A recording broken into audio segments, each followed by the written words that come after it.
Assalamu alaikum warahmatullahi wabarakatuh. Alhamdulillahi rabbil alamin, wassalatu wassalamu ala ashrafil anbiya sayyidil mursalin wa ala alihi wa sahbihi alghurril mayamin. Watukufu waumini pamoja na waislamu kwa ujumla wa Masjidul Mustafa al-Bahraini, niko mbele yenu hapa kwa ajili ya kutoa shukurani za dhati kutoka kwa uongozi wa Masjidul Mustafa al-Bahraini dhidi yenu, lakini pia pamoja na kueleza hatua mbili tatu ambazo tumezipiga katika kituo chetu, msikiti wetu wa Masjidul Mustafa al-Bahraini.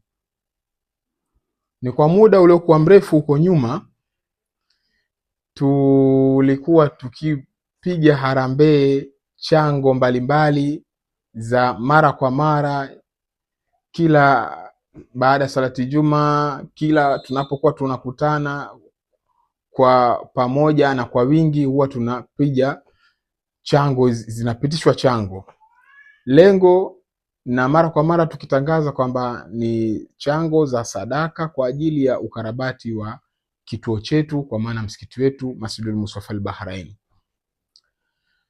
Na watu pia wakawa na hamu, waumini pamoja na Waislamu, lakini hata na sisi viongozi kwa ujumla, kuanzia kamati ya juu mpaka safu za chini, watu wakawa na hamu kutaka kuona kwamba sadaka zetu ama sadaka zao zinafanya nini tangu kukusanywa kwa kile ambacho kimekusanywa. Walilahi alhamdu, tukalitathmini hilo na tukalifanyia fikra pamoja na maoni ya waumini na ya Waislamu vile vile, tukaweza kuamuru kutoka uongozi wa juu, kwa maana kamati yetu ya msikiti, tukaweza kukaa nayo na tukaamuru kwamba ujenzi uanzwe. Na walilahi alhamdu, ujenzi, mwenyekiti alitoa go ahead yake, ambaye ni Sheikh Umari Jumbe Msigiti, ambaye ndio mwenyekiti mkuu wa Masjidul Mustafa al-Bahraini, akatoa go ahead kwamba mwezi wa kwanza mwaka 2026 tarehe 18, kama sikose 18 au 19 ya mwezi wa kwanza, tuwe tumeanza ujenzi rasmi. Lakini kwa makadiri ya Mwenyezi Mungu na alivyokadiria, ikawa hatukuanza siku hiyo ya tarehe tulioitaja. Ikawa muafaka wa Mwenyezi Mungu Subhanahu wa Ta'ala, ikawa umetubidi sisi kuanza kwetu kwa ujenzi ikawa ni tarehe 26, yani ni wiki ya mbele baada ya siku iliyotajwa na mwenyekiti, kutoka tarehe 18 19, kwa hiyo mpaka kufika tarehe 26, takriban siku 5 hivi. Kwa hiyo ndio Mwenyezi Mungu akawa ameliwafiki hilo, na kweli tukawa tumeanza ujenzi, na baadhi ya klipu kama ambazo zilionwa tukiwa tuna bandua ule ukuta, kugonga kwa ajili ya kuanza kwenye ukarabati wa kupachika tiles katika kuta za ndani ya msikiti.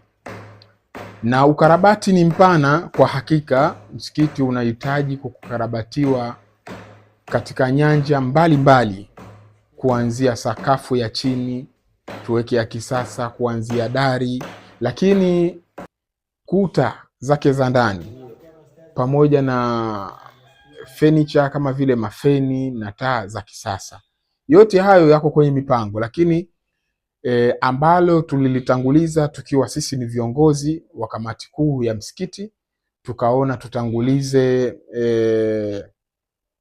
kuweka tiles katika kuta za ndani, na tukapendelea kutokana ni nyumba ya msikiti tuweke nusu ukuta, kama ambavyo picha zinakuonesha hapo kwamba tumeweka katika mchoro huu ambao unauona kwamba si ukuta mzima wa ndani inakuwa kama vile jiko au inakuwa kama vile sebule. Hapana, kwa kuwa ni msikiti na tumeona misikiti mingi mijini huko kwa wenzetu na hata nje, tumeona kwamba misikiti hainakishiwi kama vile sebule au kama vile sehemu ya jiko. Lakini walilahi alhamdu, Mungu ametuwafikia tukawa tumelitanguliza hilo la kupachika tiles, lakini baadaye tunataka tuingie na kwa upande wa kina mama tupachiki kama tulivyopachika upande huku wa kuumeni, na baada ya hapo tutaeleza kwamba tutaelekea wapi. Lakini alhasilu ni kwamba tuko katika ukarabati wa msikiti na bado hatujamaliza. Tuko katika ukarabati wa msikiti wetu na bado hatujamaliza, na tulikotoka ni mbali na tunakokwenda hatujafika, ila tunakaribia. Nikisema hatujafika manake hatujamaliza, na nikisema tunakaribia manake tulikotoka ni mbali. Mbona yako mengi hapa natakiwa nieleze, lakini hatuna nafasi hiyo kutokana na muda. Lakini Waarabu wana maneno yao, wanasema alhalu yantiku, yani mazingira yenyewe yanajizungumzisha, kwamba kuona msikiti kama alikuwa kweli tuna macho, kama kweli tulikuwa tuna macho, tunaona msikiti nyuma, kipindi cha nyuma msikiti ulikuwaje. Mpaka juzi kuna mmoja katika waumini ikawa tuwazungumza maneno ya utani kwamba wakati tulivyoanzisha hizi ili wazo la kukarabati msikiti wetu tuweke tairizi za kisasa, ung'ae marumaru, nikamtania nikamwambia alhamdulillah, Mungu ametuwafikia, tumeweza kufanya kwa hatua hii ya kwanza ya kuweka tu tairizi. Kwa kweli ni jambo la kumshukuru Mungu. Kisha nikasema kwamba msikiti umekuwa una rangi kama vile zile rambaramba za yule bwana Baharesa, ile rangi ile wanahitaji strawberry. Umeona msikiti tangu tulivyodhaminiwa na wale Waarabu walivyoujenga wakautoa wakfu kwamba watu wa Msakuzi kwa Mkapa huku, huu msikiti ni wenu, wametuwekea rangi ile ya strawberry. Basi tangu tulivyopewa ndio huko hivyo hivyo mpaka hivi.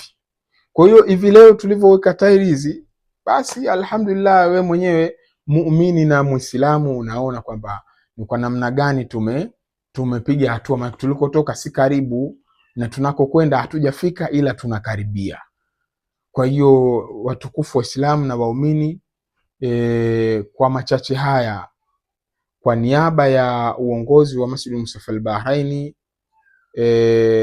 ukisimamiwa na mwenyekiti wetu Sheikh Omar Jumbe, ambaye yeye yuko nje kwa muda takriban miaka miwili yuko nje, lakini tuko naye sambamba, na yote haya yanafanyika si kwamba labda mkono wake hakuna au itifaki yake hakuna, neno lake hakuna. Hapana, tuko naye karibu kuliko vile ambavyo mtu mwingine anaweza akafikiria. Lakini pia tukitoka kwa mwenyekiti, lakini na imamu, ambaye imamu ndiye mimi ambaye nazungumza hapa, Ustadh Musa almaarufu Abu Uthman, ambaye ndio mkurugenzi wa Abu Uthman TV katika mtandao wetu wa YouTube.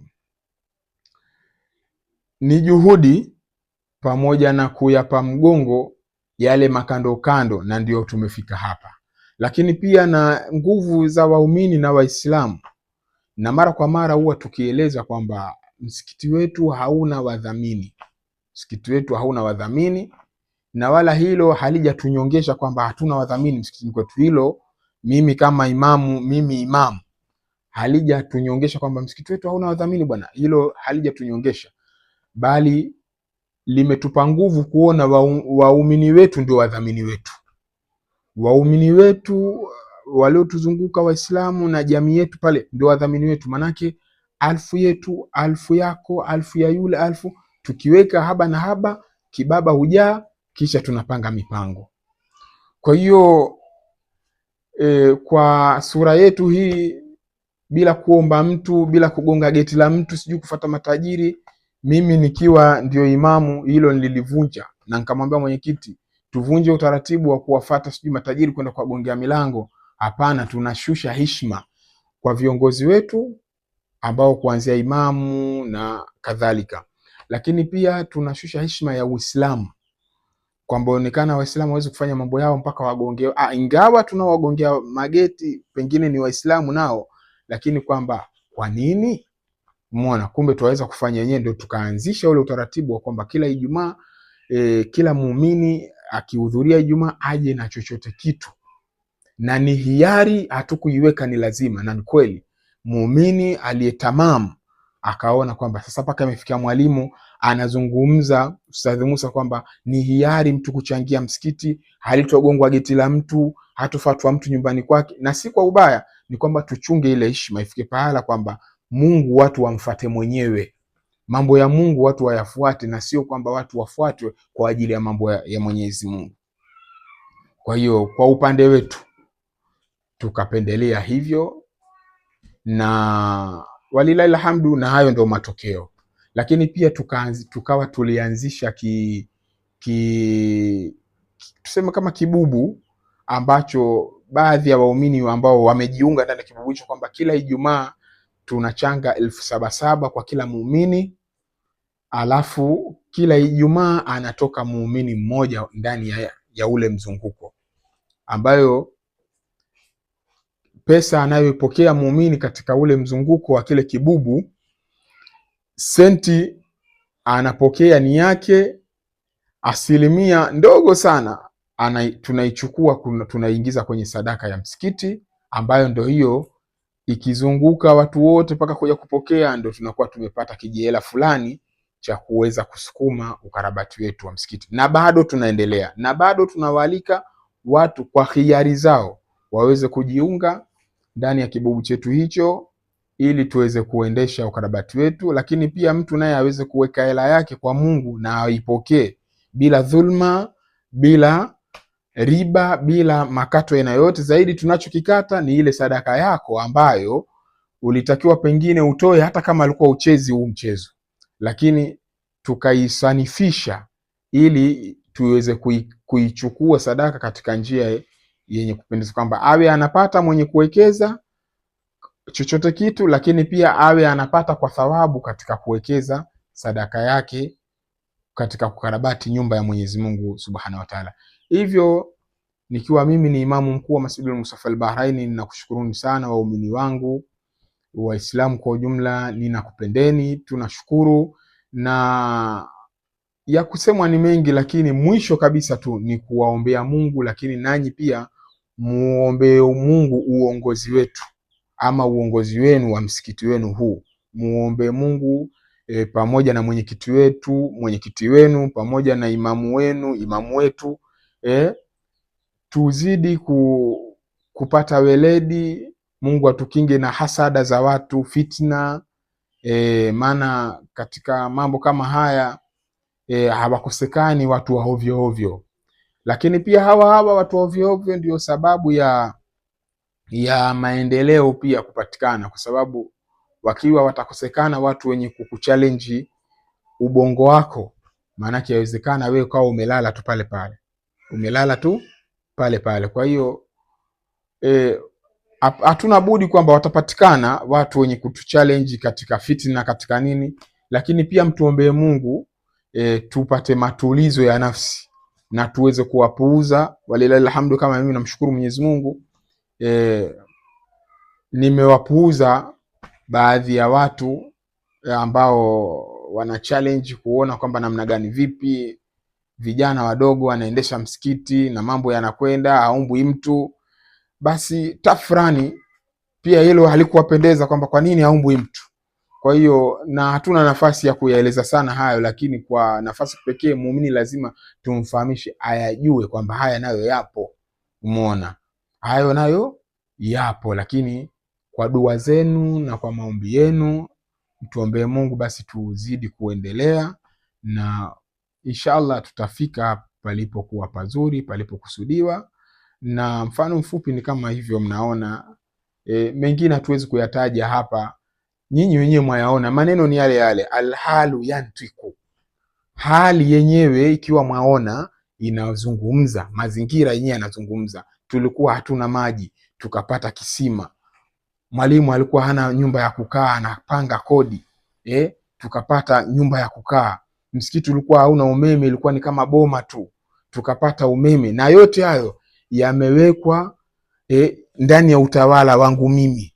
Yote hayo yamepatikana ndani ya utawala wangu mimi, na hilo halipingwi wala halibishwi. Labda kwa mtu mgeni au kwa mtu wasita asiyekuwa mtu alikuwa na hasad ndio anaweza akayapinga bwana lakini kwamba mpaka tunayazungumza ni kwamba yawezekana kuna watu hawaoni. Ndio akajisemea Mwenyezi Mungu katika Qur'ani, watarannasa yantadhirun walakin la yusirun. Waweza ukaona watu wanatazama lakini kumbe hawaoni, kwamba mtu anatazama kweli lakini jicho lake kawa halioni. Kwa hiyo ipo haja pia tukawa tuyagusa kidogo dogo, kwamba watu waone tumetoka wapi. Tulikuwa hatuna umeme msikitini kwetu, yani hatujavuta nguzo tukaweka umeme. Tulikuwa hatuna maji ya kisima. Na takriban misikiti yote hapa Msakuzi, msikiti wetu umetangulia kupata kisima. Umeona, ni msikiti mdogo sana lakini tumetangulia hatua nyingi tu. Tumewatangulia misikiti wenzetu wa jirani. Umeona, zote hizo ni juhudi na subra na watu kuombeana Mungu. Kwa hiyo tusichoke, tuombeane Mungu, tuwashike viongozi wetu, imamu tumshike. Sio kwamba kumshika kwamba anatuasema hivi tumshike tumpela, hapana. Tumkamate imamu kwamba amesema nini imamu, tufuate, amekataza nini, tuliwache, tusonge mbele. Sio kwamba kuja kuombana hela mara huyu hivi. Hatuna mambo hayo. Umeona, hatuna na hala hatuyahitaji. Ni mtu kwa mapenzi yake kwamba imamu mimi ananipendeza, imamu wangu, mwalimu Musa, unaweza ukasema kwamba nawekeza kwa mwalimu Musa na mimi nisaidie katika nafasi ya maisha yake. Lakini kubwa tunalokuombeni ni kushikamana, tuweze kuongoza msikiti wetu. Msikiti wetu ni wenu, msikiti wenu ni wetu. Ya kusemwa ni mengi watukufu wa Islam, lakini ukarabati wetu bado unaendelea na sadaka bado zinahitajika. Tunatakiwa tufike misikitini tuweze kutoa sadaka za kila Ijumaa, na kila matangazo yetu yanapotoka kama hivi tuwe tunayapokea na tunayafanyia kazi. Usione tangazo kama hili ukalipuuza ukasubiri kwamba uje ugonge hodi. Hakuna mambo hayo sasa hivi. Mambo ya mjini yamebadilika. Umeona, mambo ya mjini ni mtu na imani yake juu kwamba ule msikiti unanihusu mimi, ni muumini, kwa hiyo una fungu lako unaleta, tunafanya kazi na kazi inaonekana. Kabla ya kufunga niwaombe dua. Waumini wetu. Kila aliyetoa Mwenyezi Mungu ampe badali katika alichokitoa, amzidishie. Lakini kila ambaye katoa kapungukiwa kwa sababu ya kwamba alitoa kwenye ukarabati wa msikiti, kwamba alitoa shilingi kadhaa, kutokea alivyotoa ndo akaona mambo yake yamepungukiwa, Mwenyezi Mungu atamzidishia katika hayo. Lakini kila ambaye atamani atoe lakini hana cha kutoa, Mwenyezi Mungu tuamuombea huyu ampe leo kesho, ili naye aweze kuingia katika mzunguko huu wa kutoa sadaka. Lakini kwa yule ambaye anacho hatoi tu kwa sababu roho yake namna gani vipi, huyu tuamuombea Mwenyezi Mungu ailainishe nafsi yake, ili na yeye aweze kwa wakati mwingine aweze kuja kushiriki sadaka hii. La kama akija akipewa ndo atazidi kupotea, basi twamuombea Mungu asipewe mtu huyo, asipewe, ili abaki hivyo hivyo, iwe ndio salama yake. Rabbana atina fid dunya hasana wa fil akhirati hasanatan wa qina adhaban nar. Allahumma sahhil lana mimma nurid wa najjina mimma nakhaf bifadlika ya latif ya latif ya latif. Ultuf bina fi ma jarat bihi almaqadir wa hawwin alayna kull asir. Allahumma aslih lana kulla shu'un. Allahumma aslih lana kulla shu'un. Allahumma aslih lana kulla shu'un. Mwenyezi Mungu tutengenezee kila jambo letu. Mwenyezi Mungu tutengenezee kila jambo letu. Mwenyezi Mungu tutengenezee kila jambo letu.